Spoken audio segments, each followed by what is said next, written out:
ഇപ്പോൾ ദാ +2ലേക്ക് കടക്കാൻ പോകുന്ന ഒരു കുട്ടി പോലും ഈ വീഡിയോ സ്കിപ്പ് ചെയ്യരുത്. ഈ പിറകുള്ള ചിത്രം തന്നെ നിങ്ങളോട് ഒരുപാട് കാര്യങ്ങൾ പറയുന്നുണ്ട്. ഞാൻ ജസ്റ്റ് ഒരു സെക്കൻഡ് നിങ്ങളൊന്ന് പോസ് ചെയ്തിട്ട് നിങ്ങളൊന്ന് നോക്കിക്കേ. ഞാൻ മാറി നിൽക്കാം.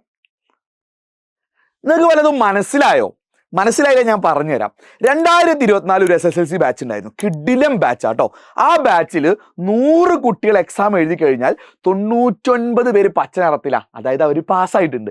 എന്നാൽ ഒരാൾ മാത്രം റെഡ്, അതായത് 100ൽ ഒരാൾ മാത്രമേ തോക്കുന്നുള്ളൂ. നല്ല വിജയശതമാനം ഉണ്ടേ. അതേ കുട്ടികൾ എന്ത് ചെയ്യുന്നു? നേരെ +1 പോകുന്നു, +2 എഴുതുന്നു. ഈ വർഷം 2026 നിങ്ങളെ സീനിയേഴ്സ് ആയുള്ളവരാണ് ഇവർ. അവരെന്ത് ചെയ്തു? 2026 +2 പാസ് ഔട്ട് ആയ സമയത്ത് അതേ 100 കുട്ടികളിൽ കണ്ടോ, പച്ച കുറഞ്ഞു, റെഡ് ഒരുപാട് കൂടി. കറക്റ്റ് കൗണ്ട് പറഞ്ഞു കഴിഞ്ഞാൽ ഓൾമോസ്റ്റ് 76 പേരെ പാസ്സാവുന്നുള്ളൂ, 24 പേര് തോറ്റുപോവുകയാണ്. ഇതാണ് നിങ്ങളുടെ +2 സീനിയേഴ്സ്, നിങ്ങളുടെ സീനിയേഴ്സ് ആയുള്ള +2 സ്റ്റുഡൻസിൻ്റെ റിസൾട്ട് ഇപ്പോൾ വന്നപ്പോൾ അതൊന്ന് മനസ്സിലാക്കാൻ പറ്റുന്ന കാര്യം. ഒരേ സ്റ്റുഡൻസ് ആണ്, അവരുടെ കപ്പാസിറ്റി കൂടല്ലാതെ കുറയുന്നില്ല. പഠിക്കാനുള്ള സൗകര്യങ്ങൾ കൂടിയിട്ടുണ്ട്, പഠിക്കാൻ സമയമൊക്കെ സത്യത്തിൽ കിട്ടിയിട്ടുണ്ട്. പിന്നെ എന്തുകൊണ്ടായിരിക്കും ഇതേ കുട്ടികൾ ഇവിടെ എത്തുമ്പോൾ ഉഴപ്പുന്നത്?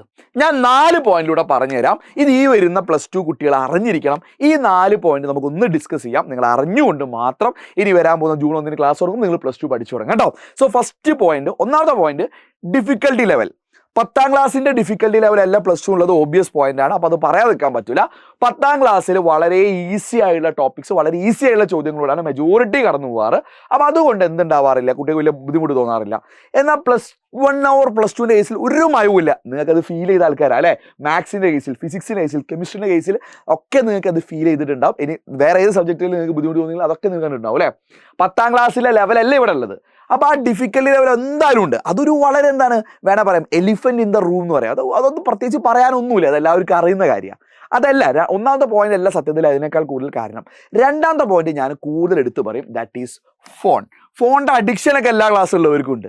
പക്ഷെ 10ാം ക്ലാസ്സിൻ്റെ സമയത്ത് നിങ്ങൾ ആലോചിച്ച് നോക്ക്, അന്ന് ഫോൺ ഉപയോഗിക്കുന്നതിൽ നമ്മുടെ പാരൻസ് ഒക്കെ നമ്മളെ വളരെ റെസ്ട്രിക്ട് ചെയ്തിട്ടുണ്ടാവും. വളരെ ഫ്രീ ആയിട്ട് ഫോൺ ഉപയോഗിക്കാനൊന്നും സമ്മതിച്ചിട്ടുണ്ടാവില്ല അല്ലേ? സത്യം പറ, നിങ്ങൾ ആ ഒരു ഫീലിംഗ് ഇല്ലേ? എന്നാൽ +1 +2 എത്തിയ സമയത്ത് തുടക്കത്തിലൊക്കെ മേ ബി റെസ്ട്രിക്ഷൻസ് ഉണ്ടാവും, ഇപ്പോഴും ഇടയ്ക്കൊക്കെ റെസ്ട്രിക്ഷൻസ് ഒക്കെ ഉണ്ടാവാറുണ്ട്. പക്ഷേ 10നേക്കാൾ കൂടുതൽ നമ്മൾ കുറേ ഫ്രീ ആയിട്ട് ഫോൺ എന്ത് ചെയ്യാറുണ്ട്? യൂസ് ചെയ്യാൻ പറ്റുന്നുണ്ട് അല്ലേ? അതിൽ ഏത് ആപ്പാണ് നിങ്ങൾക്ക് യൂസ് ചെയ്യാൻ പറ്റുന്നുണ്ട്. നമ്മൾ കുറച്ചും കൂടി ഡാറ്റ അല്ലെങ്കിൽ കണ്ടന്റ് കൺസ്യൂം ചെയ്തിട്ട് ഒരുപാട് അഡിക്റ്റ് ആയി പോകുന്നുണ്ട്. അത് ഇൻസ്റ്റ ആയിക്കോട്ടെ, റീൽസ് ആയിക്കോട്ടെ, ഷോർട്സ് ആയിക്കോട്ടെ, ഇനി ഗെയിംസ് ആയിക്കോട്ടെ, ഇനി വാട്സപ്പ് ഗ്രൂപ്പ് പോലെ അഡിക്ഷൻ ആയി തോന്നുന്നുണ്ട് അല്ലേ? സോ ഈ ഫോണിൻ്റെ ഇൻഫ്ലുവൻസ് ഇതിൽ ഭയങ്കര വലിയ ഫാക്ടറാണ്. അതായത് തോറ്റുപോയ, ഈ പറഞ്ഞ +2ൽ തോറ്റുപോയവരോട് മെജോറിറ്റി പേരോടും സംസാരിച്ച് കഴിഞ്ഞാൽ അവർ പറയും അതിനെ തോൽവിയുടെ ഒരു പ്രധാന വില്ലൻ ഫോൺ തന്നെയാണ്. അപ്പോൾ ഫോണ് നമുക്ക് ഒഴിവാക്കി നിർത്താൻ പറ്റില്ല, നമുക്കതിൽ പഠിക്കാനും കാര്യങ്ങളൊക്കെ ഉണ്ട്. പക്ഷേ ആ ഫോണിൻ്റെ അഡിക്ഷൻ വലിയൊരു പോയിന്റാണ് കേട്ടോ. ഓക്കെ, ഇനി മൂന്നാമത്തെ പോയിന്റിലോട്ട് പോവുകയാണെങ്കിൽ മൂന്നാമത്തെ പോയിന്റ് ഉഴപ്പലാണ്. ഓബിയസ്ലി ഉഴപ്പ് ഞാൻ പറഞ്ഞ പോലെ എല്ലാ ക്ലാസ്സിലും ഉഴപ്പുണ്ട്. 1ാം ക്ലാസ്സിൽ കുട്ടി ഉഴപ്പും, 10ാം ക്ലാസ്സിലെ കുട്ടി ഉഴപ്പും, കോളേജിൽ പോയ കുട്ടി ഉഴപ്പും, IIT പോയതിനും ഉഴപ്പും. ഉഴപ്പ് ബേസിക്കലി മനുഷ്യന്മാരെ നാച്ചുറലുള്ള, ഉഴപ്പില്ലാത്ത ആരെങ്കിലും ഉണ്ടോ? ഇല്ലല്ലോ. അപ്പോൾ ഉഴപ്പുണ്ടാവും. പക്ഷെ അതല്ല, ആ ഉഴപ്പിൻ്റെ ഉഴപ്പിൻ്റെ ആ ഒരു ഇൻറ്റൻസിറ്റി കൂടും. +1 +2 ആവുന്ന സമയത്ത് നമ്മൾ കുറേയൊക്കെ കുറച്ചുകൂടി കാര്യങ്ങളിൽ ഇൻവോൾവ് ആവും. സ്കൂളിലെ ഫ്രണ്ട്സിൻ്റെ കേസിൽ, അല്ലെങ്കിൽ സ്കൂളിലെ NSS ആയിക്കോട്ടെ, കായിക മേളകളായിക്കോട്ടെ, പിന്നെ ഓവറോൾ നമ്മൾ കുറച്ചുകൂടി ഫ്രീ ആണ് അല്ലേ? അപ്പോൾ അതിൻ്റെ കൂടെ ഈ മടി ഉഴപ്പും കൂടി വരുന്ന സമയത്ത് നമുക്ക് സീരിയസ്നെസ് ഇല്ല. 10ാം ക്ലാസ്സിൽ നമ്മളോട് ഡെയിലി നമ്മളോട് എന്ത് പറയാറുണ്ടായിരുന്നു അല്ലേ? നിങ്ങൾ ആലോചിച്ച് 10ാം ക്ലാസ്സിൽ നിങ്ങളുടെ അമ്മ പറയും, അച്ഛൻ പറയും അല്ലേ? നമ്മുടെ ഫാമിലിയിൽ നമ്മളൊരു ബന്ധമില്ലാത്ത ഏതോ വളരെ തുപ്പിത്തെറിച്ച ബന്ധമുള്ള ഒരാൾ പോലും നമ്മളോട് പറയും 10ാം ക്ലാസ്സാണ്, നീ പഠിക്കുക എന്ന് പറയും അല്ലേ? 10ാം ക്ലാസ്സിൽ നമ്മളെ പഠിപ്പിക്കാനും നമ്മളെ പേടിപ്പിച്ച് എപ്പോഴും ഒരു പഠനത്തുമായി ബന്ധപ്പെട്ട് കണക്ട് ചെയ്യാൻ ആരൊക്കെ ഉണ്ടായിരുന്നു? പാരൻസ് ഉണ്ടായിരുന്നു, ഫാമിലി, റിലേറ്റീവ്സ്, അയൽവാസികൾ, നാട്ടുകാർ, ടീച്ചേഴ്സ് ഉണ്ടായിരുന്നു. +1 +2 ആയപ്പോൾ അതില്ല. അപ്പോൾ ഓബിയസ്ലി ആ ഒരു ഉഴപ്പാൻ ചാൻസ് വളരെ കൂടുതലാണ്. +1 +2 നമ്മളോട് ആരും പറയുന്നില്ല, അങ്ങനെ ഒരു സീരിയസ് ആയിട്ടുള്ള സാധനങ്ങൾ പറയുന്നില്ല. ഇനി 4ാമത്തെ പോയിന്റ്, ഇത് നിങ്ങൾ ഇപ്പോഴും ചെയ്യുന്നതാണ്, എപ്പോഴും ചെയ്യുന്നതാണ്, ലാസ്റ്റ് മിനിറ്റ് സ്റ്റഡി. അതൊരു പോയിന്റ് വരെ വർക്ക് ചെയ്യും. 1ാം ക്ലാസ്സിലെയും 2ാം ക്ലാസ്സിലെയും 3ാം ക്ലാസ്സിലെയും ഈവൻ 10ാം ക്ലാസ്സിൽ പോലും നിങ്ങൾ തന്നെ പല ആൾക്കാർ A+ ഉണ്ടെന്ന് അവകാശപ്പെടുകയാണെങ്കിലും സത്യം പറ, നിങ്ങളത് ഡിസേർവിങ് ആയിരുന്നോ? അല്ലാന്ന് ഞാൻ പറയില്ല. പക്ഷേ ലാസ്റ്റ് മൊമെന്റ്, ഒരു 1 വീക്ക് ഓർ 2-3 ഡേയ്സ് പഠിച്ചിട്ട് SSLCക്ക് A+ വാങ്ങി എത്ര പേരുണ്ട്? ഫുൾ A+ വാങ്ങിയവരുണ്ടാവില്ല. ലാസ്റ്റ് 1 വീക്ക് പഠിച്ചിട്ടൊക്കെ A+ വാങ്ങി ഒരുപാട് പേരുണ്ട്. അത് +1 നിങ്ങൾക്ക് വർക്കായോ? ഇല്ലല്ലോ. എന്തുകൊണ്ടാണ് വർക്കാവാത്തെ? യെസ്, കാരണം ഞാൻ ഫസ്റ്റ് പറഞ്ഞ പോയിന്റായിട്ടൊക്കെ കണക്ട് ചെയ്യും. അത് ഡിഫിക്കൽട്ടി ലെവൽ കൂടുതലാണ്. 10 പോലെ ലാസ്റ്റ് മൊമെന്റ് തീർക്കാനുള്ള ആ ഈസിനെസ് അല്ല ഇവിടെ ഉള്ളത്, ആ കണ്ടന്റും അല്ലേ. ഇത്ര കണ്ടന്റ് ഉണ്ട്. അപ്പോൾ അവസാന വീക്കോ അവസാന മന്തോ സത്യം പറഞ്ഞു കഴിഞ്ഞാൽ നമുക്ക് ഇനഫായി വരില്ല. ചാപ്റ്റേഴ്സിൻ്റെ എണ്ണം കൂടുതലാണ്, ഡിഫിക്കൽട്ടി ലെവൽ കൂടുതലാണ്. സോ ആ ലാസ്റ്റ് മൊമെന്റ് ഇതാണ് സത്യത്തിൽ എനിക്ക് തോന്നുന്നത് ഈ 4 പോയിന്റിൽ ഏറ്റവും കൂടുതൽ നിങ്ങളെ +1 ചതിച്ചത്. നിങ്ങൾ അക്സെപ്റ്റ് ചെയ്യുന്നുണ്ടെങ്കിൽ ഇത് നിങ്ങൾക്ക് ഓക്കെ ആണ്, ഞാൻ പറഞ്ഞതിനോട് കണക്ട് ചെയ്യാൻ പറ്റുമെങ്കിൽ നിങ്ങൾ താഴെ കമന്റ് ചെയ്യുക, വീഡിയോ ഒന്ന് ലൈക്ക് ചെയ്യുക, ഫ്രണ്ട്സിനൊന്ന് ഷെയർ ചെയ്യുക കേട്ടോ.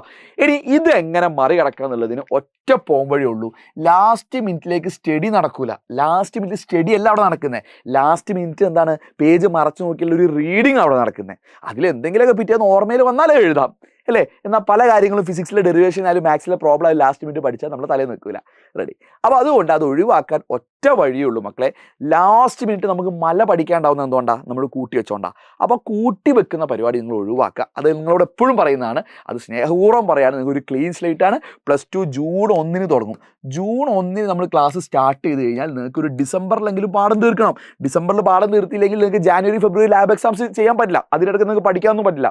അപ്പം നിങ്ങൾക്ക് ഇത് കൂട്ടി വെക്കണ്ട. നിങ്ങളൊരു മലയാക്കാതെ വളരെ സിമ്പിളായിട്ട് റെഗുലറായിട്ട് കുറച്ച് പഠിച്ചു കഴിഞ്ഞാൽ അവസാനത്തേക്ക് ഒരു കൂമ്പാരം നിങ്ങൾക്ക് പഠിക്കാനല്ല, വളരെ കുറച്ചേ ഉണ്ടാവുള്ളൂ. ആൻഡ് റിവിഷൻസ് ചെയ്യാൻ സമയം ഉണ്ടാവും. ആൻഡ് മെയിൻ തിങ്, ഞാൻ മനസ്സിലാക്കുന്ന മെയിൻ തിങ് എന്ന് പറഞ്ഞാൽ ടെൻഷൻ ഉണ്ടാവില്ല. ഈ അവസാന സമയത്ത് കൂട്ടി വെക്കുന്ന സമയത്ത് നമുക്ക് ടെൻഷൻ ഉണ്ടാവുക, അതില്ലാണ്ടാവും ചെയ്യും കേട്ടോ. അപ്പോൾ അതും കൂടി ഒഴിവാക്കുക.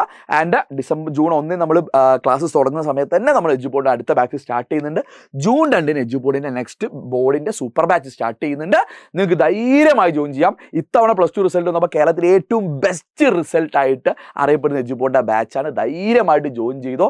90%, 95%, 99% ഒക്കെ ആയിട്ട് ഒരുപാട് പേര് അവിടെ എത്തിയിട്ടുണ്ട്. അവർക്ക് ഞങ്ങൾ ഹെൽപ്പ് ചെയ്യാൻ പറ്റിയിട്ടുണ്ട്, സപ്പോർട്ട് ചെയ്യാൻ പറ്റിയിട്ടുണ്ട്. സോ നിങ്ങൾ ആവറേജ് ഓർ ബിലോ ആവറേജ് ആയിക്കോട്ടെ, ഒരു കുഴപ്പമില്ല, ധൈര്യമായിട്ട് പോര്. നിങ്ങൾക്ക് ബേസിക്സ് ക്ലാസ് ഉണ്ടായിരിക്കും, ഡൗട്ട് ക്ലിയറൻസ് ഉണ്ടായിരിക്കും, ഫാക്കൽറ്റിയുടെ ഡൗട്ട് ക്ലിയറൻസ് ഉണ്ടായിരിക്കും, സൂമിലും വാട്സപ്പിലും ഞങ്ങൾ ഡൗട്ട് ക്ലിയറൻസ് ഉണ്ടാവും. ആൻഡ് ആപ്പിലുള്ള കിഡിലൻ റിസോഴ്സസും നോട്ട്സും എല്ലാം നിങ്ങൾക്ക് അവൈലബിൾ ആയിരിക്കും. ആൻഡ് ഒരു മെൻറ്ററും നിങ്ങൾക്കുണ്ട്, ഒരു പേഴ്സണൽ മെൻറ്ററിന് നിങ്ങളുടെ കാര്യങ്ങൾ നോക്കാൻ. അപ്പോൾ എല്ലാവരും സീരിയസ് ആയിട്ട് പഠിക്കുക. ഇതിൻ്റെ ഫോം ഞാൻ താഴെ കൊടുക്കുന്നുണ്ട്, നിങ്ങളത് ഫില്ല് ചെയ്യുക. ജോയിൻ ചെയ്തോന്ന് ഞാൻ പറയാം, ഒരു പ്രശ്നമില്ല, വെർത്തല്ലാന്ന് നിങ്ങൾക്ക് ഒരിക്കലും തോന്നില്ല. ആൻഡ് ആരെങ്കിലും എഡ്യൂബോർഡിൻ്റെ ബാച്ച് ജോയിൻ ചെയ്തവരാരും ഇതുവരെ കണ്ടിട്ടുണ്ടെങ്കിൽ അവരൊന്ന് താഴെ അവർ ഹോണസ്റ്റ് റിവ്യൂ പറയാം. ആൻഡ് നിങ്ങൾ നെഗറ്റീവ് പറഞ്ഞാലൊക്കെ അവിടെ തന്നെ ഉണ്ടാവും കേട്ടോ. നിങ്ങളുള്ള പോലെ പറയാം, നിങ്ങൾക്കത് യൂസ്ഫുൾ ആണ്. അപ്പം ചിലപ്പോൾ നിങ്ങളത് ഉപയോഗിക്കാത്തതുകൊണ്ട് ചിലപ്പോൾ യൂസ്ഫുൾ ആയിട്ടുണ്ടാവില്ല. അതായത് നിങ്ങളെ മടികാരൻ ചിലപ്പോൾ എഡ്യൂബോർഡ് ബാച്ച് ജോയിൻ ചെയ്തിട്ട് ചിലപ്പോൾ യൂസ്ഫുൾ അല്ലാതിരിക്കും. പക്ഷേ ആ മടി മാറ്റി വെച്ചിട്ടുണ്ടെങ്കിൽ നിങ്ങൾ ആലോചിച്ച് നോക്കി അല്ലേ, ചിലർക്ക് അങ്ങനെ റിഗ്രറ്റ് ഉണ്ടാവും. അപ്പം നിങ്ങളെ കൂടെ ഉള്ളവരോടൊക്കെ പറഞ്ഞു കൊടുക്കുക, ഈ വീഡിയോ അയച്ചു കൊടുക്കുക, എങ്ങനെയെങ്കിലും അവരോടൊരു കംബാക്കിന് പറയാം. അപ്പോൾ ഓൾ ദി ബെസ്റ്റ്.